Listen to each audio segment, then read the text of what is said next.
we've seen a fascinating turn of events over the past few weeks in the world of Formula One.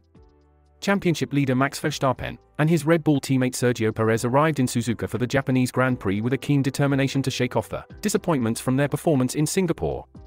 Despite not progressing to Q3 and ending in 5th and 8th places respectively, the pair remains optimistic about regaining their dominant stride in Japan.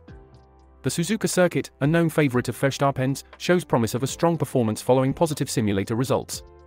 However, the spectre of a ramped-up McLaren team looms ominously, their impressive performances on high-speed tracks making them staunch contenders.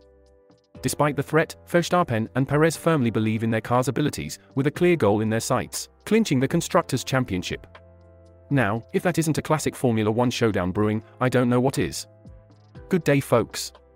If you have forgotten, this is your host Enzo. And this is William, ready for another thrilling discussion. Always at your service, every day on F1 Motor Fever podcast. Give us a subscribe and don't forget to hit that bell for instant notifications. Now, let's go full throttle.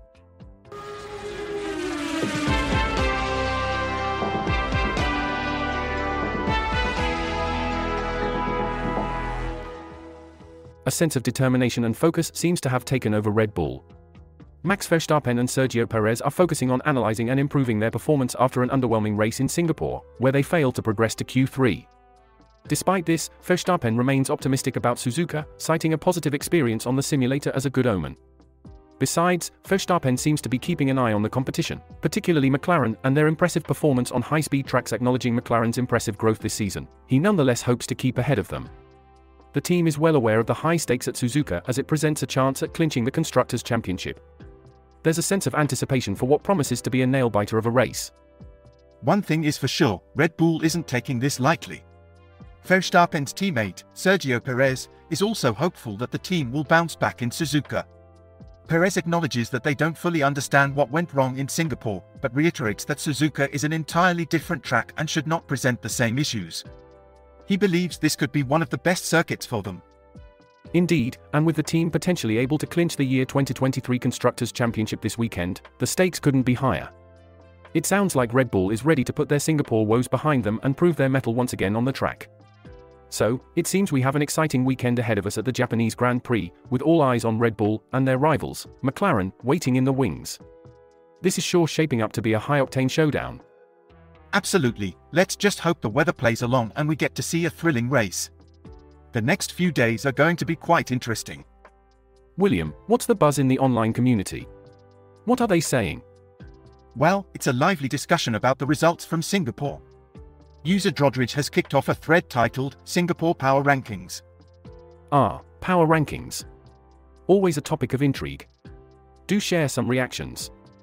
User Shalovsaween opens the debate, quote, "Can someone genuinely explain how these are calculated? I'm baffled most races," unquote. And it seems like a lot of people have their theories.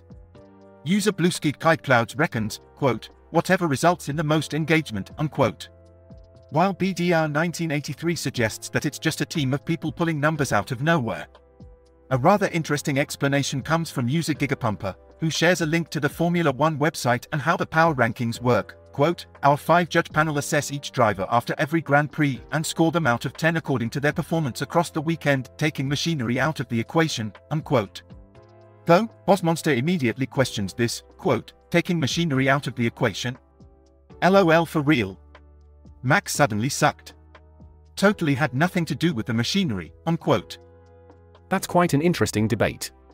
Anything else? A user named Atomsarpfchen advocates for Verstappen, saying, quote, "Max not being there is a crime.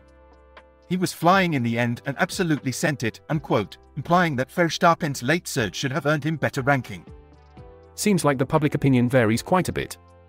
Any final comments? Yes, here's a good one to end on. User Boygod sums up the paradox pretty well, quote, "If he wins, his score gets knocked down because the car is too good. If he doesn't win, his score gets knocked down because he couldn't win in such a good car," unquote. Well, there you have it. The beauty of sports, it's all about perspectives, innit? And that's a wrap on today's episode of F1 Motor Fever podcast. We had a blast diving into the aftermath of the Singapore Grand Prix and discussing all the twists and turns. Thank you to all our listeners for joining us. Remember to subscribe and hit that notification bell so you don't miss any of our episodes. Your support and feedback mean the world to us.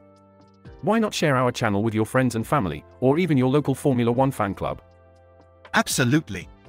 And don't forget to drop us a comment with your thoughts. We'd love to hear what you think.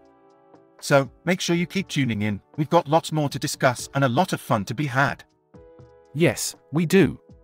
We're grateful for your time and we're looking forward to having you join us for the next episode. And always remember, pedal to the metal, keep your gaze on the road. Our channel's content is pure gold. Catch you next time on F1 Motor Fever Podcast.